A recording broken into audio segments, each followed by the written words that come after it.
Terrans and Earthlings are caught in the middle of a psionic war. And it's more of being in the middle of something more than it is being the specific target of that thing, or that the agenda is against everybody or every person. It really is just that we're the battlefield, planet's the battlefield, the war is engaging psionically, and everyone's in the way. How do you decipher that if it's, just through communication or there's an actual threat? It's difficult to assess. We have a lot I've seen that misinterpreted in the field many times. Constantly, and that is because the nature of psionic warfare is to be evasive and to be confusing and to project illusory things so that it doesn't seem like you're doing what you're actually doing, right, or the attacker is wanting to not seem to be doing what they're actually doing or make it look like it's something different or something else. Psionic combat becomes very amorphous and very smoky, and it can turn into a lot of things and be a lot of different things. So it's tricky to sort out, for sure. It's very tricky. So who are these opposing forces that we would be in the middle of this? Unfortunately, it's the Neuschwabenländer Nazis and all of their friends against everybody else.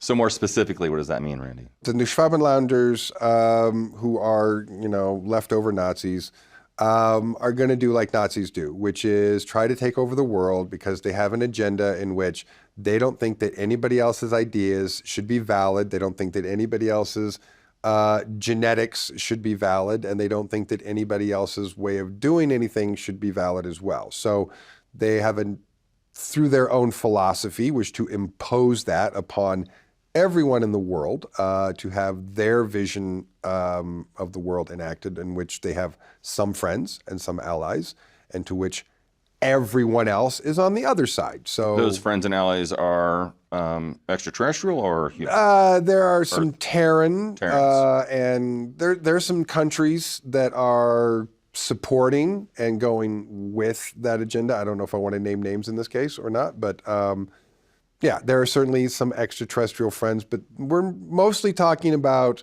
the separation between allied countries and a new World War III axis of evil countries. So let's talk about this, the allies and the axis, and let's talk about who's supporting them, like with the extraterrestrial agenda. Right. I would say that the earliest friends that the Nazis had were the Draconians, but as the Draconians have become less and less significant, they've become less and less of a strong ally. So really, I would say that their major ally that took over that role of the Draconians, as the Draconian Empire's influence here began to fade, was the influence of the Aldebarans. And so I would say the closest ET ally right now with the Nazis, with the Neuschwabenländers, are the Aldebarans.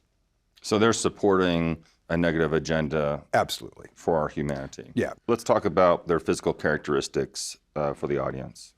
So probably take an average size human being. Mm-hmm. Most of my experience with them is dealing with males, not females, so I'm better describing a male physiology. So imagine a normal Terran male, but with less muscle mass on the arms, less muscle mass in the legs. See the bones in the chest, very little muscle mass, almost no fat tissue whatsoever. Are they pale? Or what color? No, again, yeah. I would say almost similar, almost exact same skin tones and features as a Terran human, with this exception. So, like the face would be a similar eyes, nose, mouth, everything.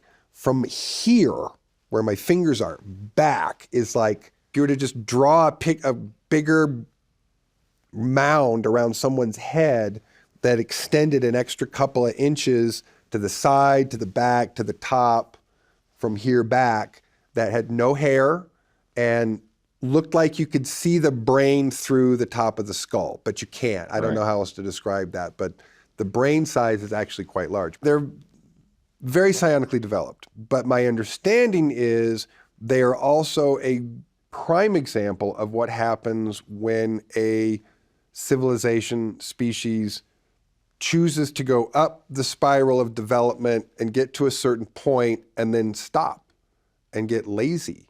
And then they started to devolve. And so my understanding is they're about 1,500 years on a devolution scale. So they have big brains and a certain amount of psionic ability that is still significant. But my understanding, it's a fraction of what it used to be. So they continue to get weaker and weaker and weaker psionically because they're getting lazier and lazier and lazier. So their goal continues to be enslave whoever they can to do all their work for them so that they don't actually have to lift a finger and use whatever power they have left to stop losing more power. And so they're not going on a good path, let's just say that. But they are at that point with what's a priority to them, willing to work with anyone that has a similar, fascistic, authoritarian designs. Are there extraterrestrials that are trying to advance humanity and then these other opposing forces are trying to stop it? Always. As I've pointed out many, many times, if this were not the case, we would have a world that was either totally great or horribly awful and not a struggle between the two. If the bad forces had no opposing force, we would all be chipped and, living in little tiny cubicles and, it would be Orwell's 1984, right?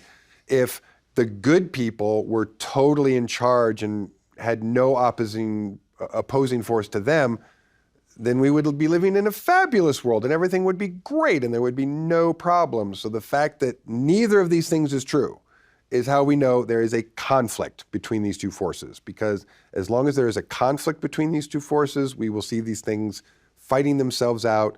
We'll know when one side wins or the other, because then it will shift in one direction or the other in totality.